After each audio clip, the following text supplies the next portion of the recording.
So, side note, I forgot to mention that this thing is really hard to open with one hand, like everything else is. There we go. Easy with two. So, you gotta push in those little tabs on the side to pop it open. It's pretty much impossible with one hand. This is my little fuse block, and it lights up green when they're all fine and red when they're blown, and they actually go through a little relay board, and that relay board supplies a little switch, two switches for each, so there's six fuses. So you can just wire in what you need, load side, and then switch side. You can power it, which is really cool because that reduces a lot of wiring. Although everything is pretty much LED, except for the air horn that I got for it. I got an air horn because I want people to be able to hear me. Yeah, it might be too much, but I don't think that I'll even need this. I might actually just put it in my truck for something, and then get a much smaller one that would be more practical for this. This is pretty big. All in all, real estate is precious. It does fit perfectly, without those wires. I was gonna put it right here. It would actually screw in right into that little square tube, and then I can have enough room top and bottom to feed the wires in and have it super clean. But I don't know if it's necessary. So once I get the battery, I'll be able to say how much room I have. Instead of a fuse for the battery, I got a 300 amp breaker, so I can reset it. I can turn it off if I need to for whatever reason, and I can reset it without a consumable like a fuse. This is my 12 volt system, so it plugs into the 72 volt system that I'm standing on.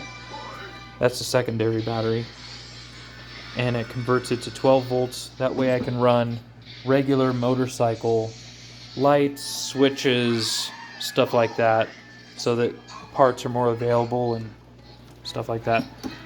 And this is the display, which actually runs on 72 volts, so I cannot wire it 12 volts. I can fry it. But this display is really, really cool. I found, I think it's probably Chinese, but hopefully it's something cool like German or something, I don't know. But on BMWs, they have these TFT, I guess, or DKD, I don't know what they're called. They're called different stuff. This is the name brand Chaojin, whatever they use. It mirrors your phone. So if you click on different apps like navigation, it pulls up the navigation on your phone. You get a call and you have Bluetooth on your helmet, it'll go through your phone, through this, onto your helmet, Bluetooth. Everything works through this like it's your phone.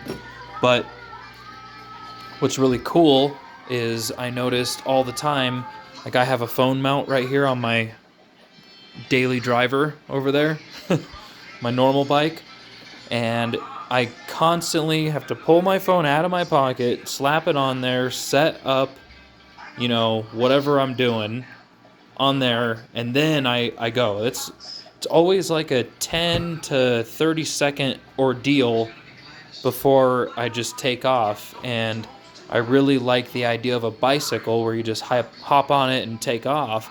So part of that is, instead of having a key that I have to pull out of my pocket, put in here and go, I have a key fob, kind of like cars and stuff, so I can just unlock it.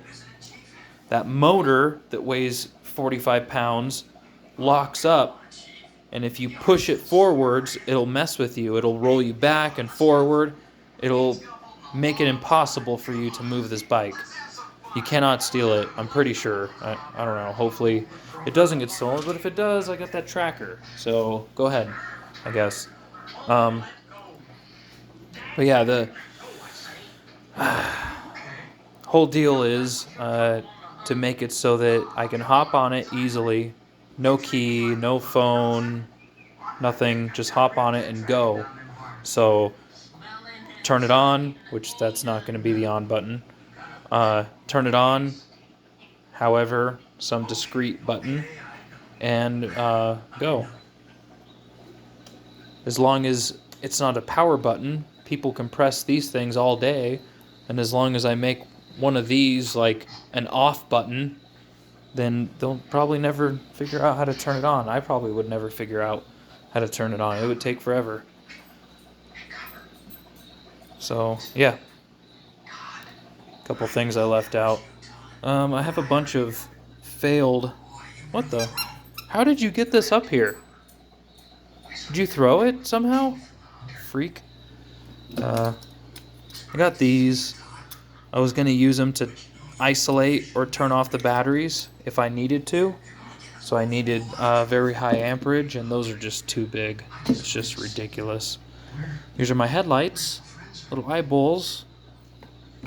But they came with these big gaudy switches that are blue and everything else is red. So I'm just going to de-wire that and rewire it into here somewhere.